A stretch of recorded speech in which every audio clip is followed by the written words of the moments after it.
Hey guys, I'm back again.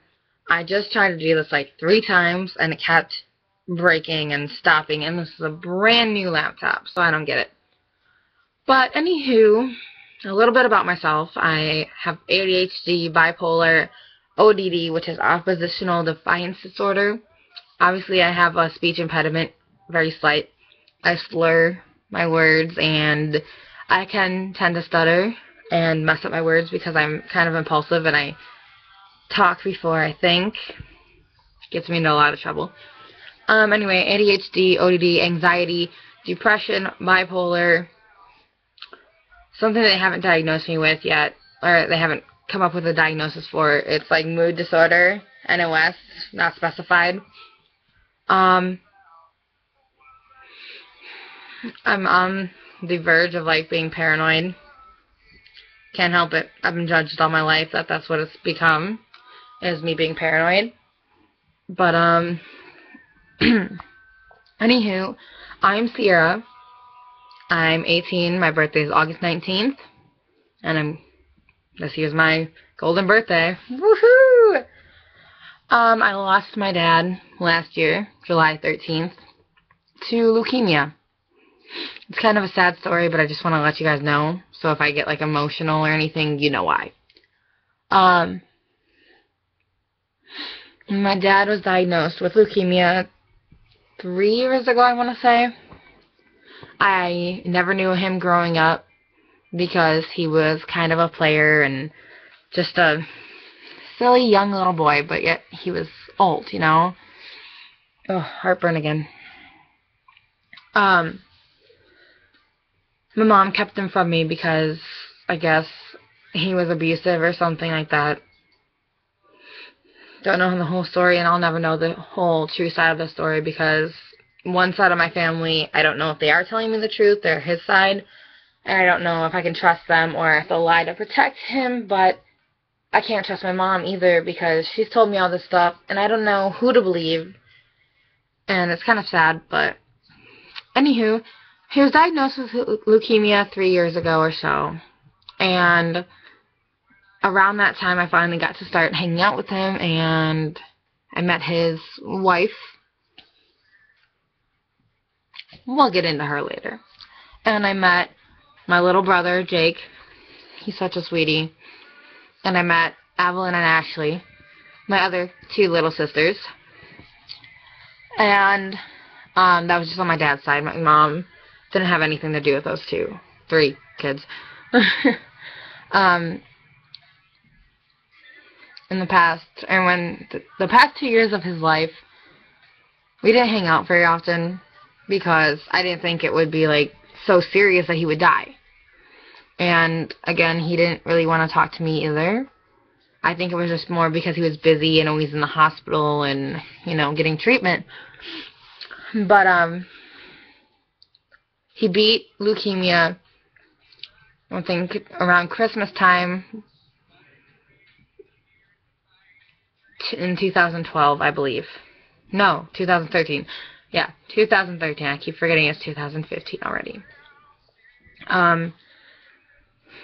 2014, January or February, I don't remember for sure, he was diagnosed with leukemia again. It came back. This time it was way worse, way stronger. He was in the ICU, maybe about 2 months, I want to say. I went to see him one time and he was out of it, but when my aunt walked into the room, and she was the one who took me, and I'm really grateful for that. When she walked back into the room, he perked up. He started talking a lot. Ugh. And I was able to say I love you and say hi to him again, and it was really hard because I never really got to tell him how much I did love him. I never got to ask him if he would be okay with my preference in people, like men or women. You'll find that out later. But I think it's pretty obvious. And I still, to this day, feel like maybe he's not okay with it. But maybe he is, you know, I don't know.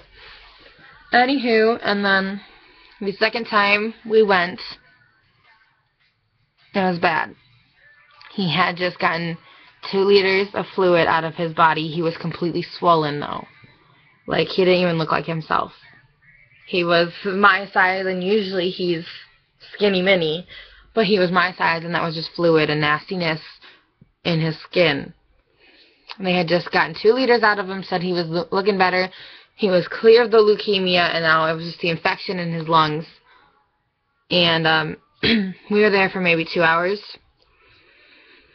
He ended up being put on life support, and that's something he didn't want. And Amy, which is my stepmom, and coincidentally my real mom's name also, Amy and Brianna had to make the decision whether to keep him on life support and basically keep him alive or do what he wished and not leave him on life support. And an hour later, after we tried to get his brother Tony up here, my uncle, and of course Wally, his dad, they didn't come up. They said they don't want to, and we made the decision to pull the plug. I was in the room. It was kind of hard. They said he went peacefully, and of course I didn't know, but it didn't look very peaceful. He kept gasping for air. His heart rate would go flatline, and then it would go up and beep a few times, and then flatline, and then go again. So that was really confusing to me, and I ended up getting his first prayer blanket that the hospital had given him, and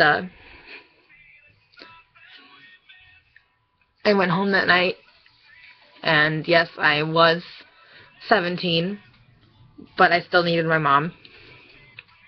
I didn't know what to do. But I crawled into my mom's bed, and she was still awake, and I sat there and cried. And then about 30 minutes later, I sat up. I was completely emotional, drained of tears from crying majority of the night. And I just sat there, staring at the blanket, unable to speak, unable to think, other than, this can't be real. He's not gone. He's not. And still, to this day, I think maybe he's just hiding. Maybe he went into hiding for some reason. I don't know. I wish it was true, but I know he's dead. I know he's gone. The only reason I'm not tearing up and letting all these tears run down my face is because I hate crying in front of people. I think it shows weakness for myself. But anywho, it was really hard to see my dad go. Didn't know him very long, but he was still my dad.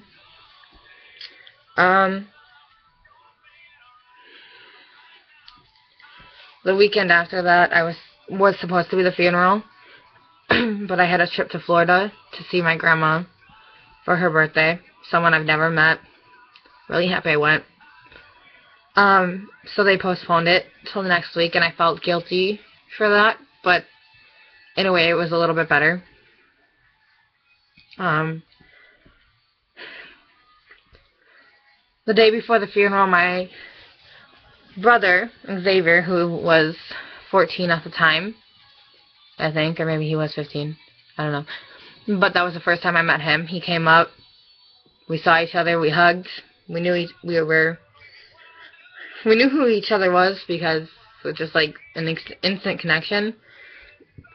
Ugh, nasty. And it was amazing to see my brother. He lives in Minnesota, so I don't get to see him. I've only seen him once. The day I met him, and on the funeral. Only time I saw him. But it was really nice to meet all my friends and family. Got to get to know everyone. And then, stop dimming. Gotta do this quickly, I know. Anywho, and then 3 months later, we found out my stepmom, Amy, his wife, had changed her name back to Phillips. claiming that it was for her job and all that, because they all knew her as Phillips there. And she didn't legally change her last name, which I think is bullshit. You're married to my father. You do not change your last name. My grandma, when my grandpa died, did the exact same thing, claiming, oh, well, we already bought the plots for the graves with my first husband. I have to keep my name as that last name because then I can be buried with him. I'm like, this is horseshit. I don't care who you are. You're a gold-digging bitch. And I, of course, don't say that to her face. I haven't seen her since my grandpa died, which was August 21st or 22nd. I'm not very good with dates, but all I know is it was a few days after my birthday. So you can imagine how my 17th birthday went. It was awesome. Not. Anywho, I haven't seen any of my brothers and sisters since, except for the one that I live with, which is my mom's daughter. And it's really hard, but overall I'm doing good. Yeah. So, I don't know. I guess just leave a response or leave your opinions, like, comment, subscribe, do whatever. Yeah. Bye, guys. Love you. Mwah.